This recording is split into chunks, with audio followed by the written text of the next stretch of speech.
గత వీడియోలో మనం అకరణీయ సంఖ్యల సమృత ధర్మం గురించి తెలుసుకున్నాం కదా. ఈ వీడియోలో మనం అకరణీయ సంఖ్యల వినిమయ లేదా స్థిత్యంతర ధర్మం గురించి తెలుసుకోబోతున్నాం. ఇంగ్లీష్లో దీనిని కామ్యుటేటివ్ ప్రాపర్టీ ఆఫ్ రేషనల్ నంబర్స్ అని పిలుస్తారు.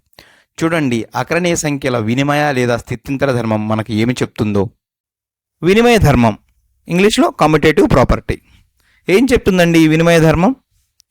రెండు సంఖ్యల మధ్య చేయు ప్రక్రియల ఫలితం ఆ సంఖ్యల వరుస క్రమంపై ఆధారపడినచో అది వినిమయ ప్రక్రియ లేదా ఆ ప్రక్రియ వినిమయ ధర్మాన్ని పాటిస్తుంది అంటారు.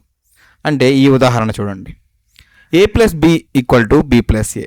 అంటే ఏకి బిని కూడారు, ఏ ప్లస్ బి అంటే అదే కదా. మరొక రకంగా చెప్పాలంటే సంకలనము అంటారు. అదేవిధంగా బికి ఏని కూడారు. ఈ రెండు సందర్భాలలో కూడా అంతిమంగా ఫలితం ఒకటే. అంటే ఇక్కడ సంఖ్యల వరుస క్రమం పైన ఆధారపడట్లేదు, కేవలం ప్రక్రియ. ఏకి బి కూడినా లేదా బికి ఏ కూడినా అంతిమంగా ఫలితం ఒకటే వస్తుంది.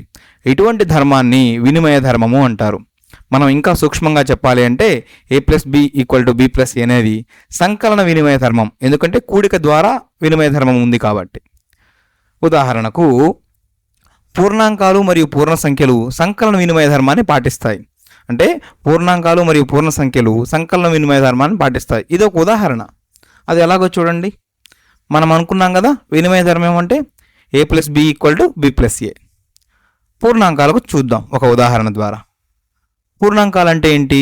0 మరియు సహజ సంఖ్యలు 0, 1, 2, 3 ఇవన్నీ కూడా. ఆ సంఖ్యలతోటి మనం వినిమయ ధర్మం అవుతుందో లేదో చూద్దాం. ఏ స్థానంలో 3, బి స్థానంలో 5 తీసుకోండి. 3 ప్లస్ 5 ఎంత అవుతుందండి?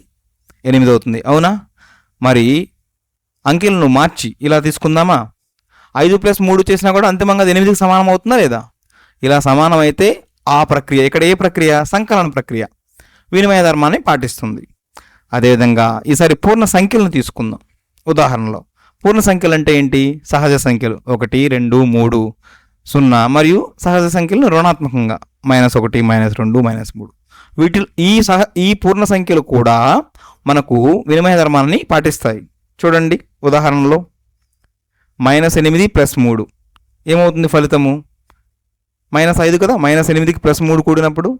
అదేవిధంగా 3కి +8ని కూడినా కూడా, క్షమించండి, 3కి -8ని కూడినా కూడా అంతిమంగా ఫలితం ఏమవుతుంది? -5 వస్తుంది. ఈ రెండు ఉదాహరణలను సంఖ్యల క్రమం పైన ఆధారపడట్లేదు ఫలితము. ముందు ఏ సంఖ్య తీసుకున్నామా తర్వాత ఏ సంఖ్య తీసుకున్నామా అని ఆధారపడట్లేదు. ఎలా తీసుకున్నా సరే ఈ సంకలనము అంతిమంగా ఫలితము ఒకే విధంగా ఉందన్నమాట. ఇటువంటి ధర్మాన్ని మనం ఏమంటాం? వినిమయ ధర్మము అంటాం. ఈ వీడియోలో మనం అకరణీయ సంఖ్యలకు ఈ వినిమయ ధర్మాన్ని పరీక్షించబోతున్నాం, అవి పాటిస్తాయా లేదా అనేది. అకరణీయ సంఖ్యలు సంకలన వినిమయ ధర్మాన్ని పాటిస్తాయా అంటే అకరణీయ సంఖ్యలు సంకలన వినిమయాన్ని పాటిస్తాయా లేదా అని మనకు చిన్న ప్రశ్న.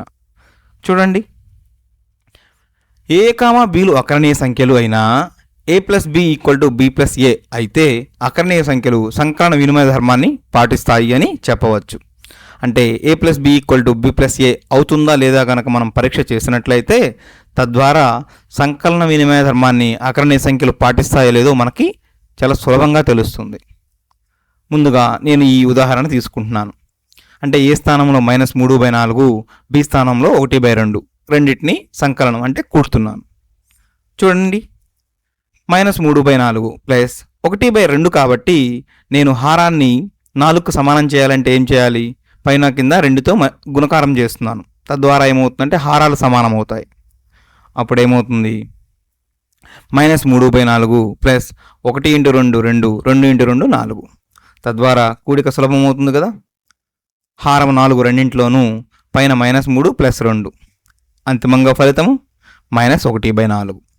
అంటే ఏ ప్లస్ బి ఎంతకు సమానమైంది? -1/4 అనుకోవచ్చు. తర్వాత మనం ఏం చేయాలి? బి ప్లస్ ఏ కదా. అంటే ఇలా ఈసారి 1/2 ప్లస్ -3/4 ఇలా కూడబోతున్నాం. మరి ఏమవుతుంది? తర్వాత 2ని మనం 4కు సమానం చేయాలంటే ఏం చేయాలి? 2తో గుణించాలి, అవునా? ఎందుకంటే హారాలు సమానంగా ఉంటే లవాలు సులభంగా కూడవచ్చు మనం కసాగు ద్వారా. తద్వారా 1 × 2 2, హారంలో ఉన్న 2 × 2 4, అవునా? 2/4 ప్లస్ -3/4. హారాలు సమానం కాబట్టి 2 + 3/4 లేదా ఫలితం ఏమవుతుంది? -1/4. మీరు గమనించి చూడండి, ఏ ప్లస్ బి మరియు బి ప్లస్ ఏ రెండు సమానమయ్యాయి కదా.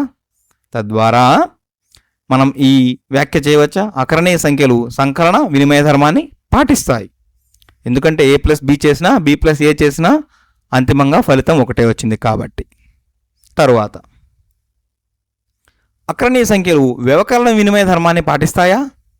ఏమిటి వ్యాఖ్య చూడండి. ఏ కామా బీలు అకరణీయ సంఖ్యలు అయినా A minus B equal to B minus A అయితే అకరణీయ సంఖ్యలు వ్యవకలన వినిమయ ధర్మాన్ని పాటిస్తాయి అని చెప్పవచ్చు.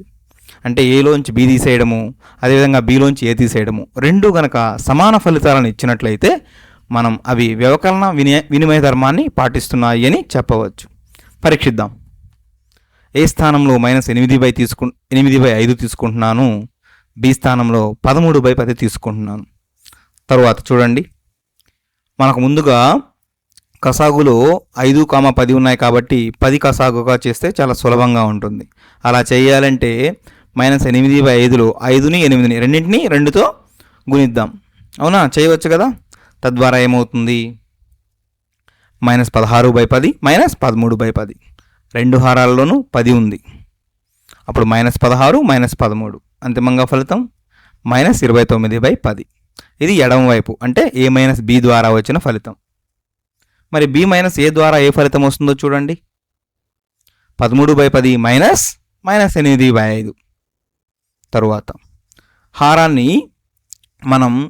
లవాన్ని 2తో గుణిద్దాం -8/5కి. ఎందుకంటే 13/10కి హారం 10 ఉంది కదా, ఇక్కడ కూడా అదే హారాన్ని తీసుకువస్తే మనకు గణన చాలా సులభంగా ఉంటుంది కాబట్టి 13/10 -8 × 2 ఏమవుతుందండి, 16/10. మీరు గమనించి చూస్తే మైనస్ 2 సార్లు ఉంది కదా, మరి ప్లస్ అవుతున్న తర్వాత అది ఇలా 13 + 16/10. అంతిమంగా ఫలితం ఏమైంది, 29/10. మీరు గమనించి చూడండి, ఏ మైనస్ బి విలువ ఏమో -29/10, బి మైనస్ ఏ ఏమో 29/10. అంటే రెండు సమానమా? కాదు. కాబట్టి అకరణీయ సంఖ్యలు వ్యవకలన వినిమయ ధర్మాన్ని పాటిస్తాయి అని ఖచ్చితంగా చెప్పలేము. అకరణీయ సంఖ్యలు వ్యవకలన వినిమయ ధర్మాన్ని పాటించవు. తరువాత అకరణీయ సంఖ్యలు గుణకార వినిమయ ధర్మాన్ని పాటిస్తాయా? ఏ కామా బీలు అకరణీయ సంఖ్యలు అయినా a × b = b × a అయితే అకరణీయ సంఖ్యలు గుణకార వినిమయ ధర్మాన్ని పాటిస్తాయి అని చెప్పవచ్చు. చూడండి, a × b b × aకి సమానం అవుతుందో లేదో అకరణీయ సంఖ్యల్లో.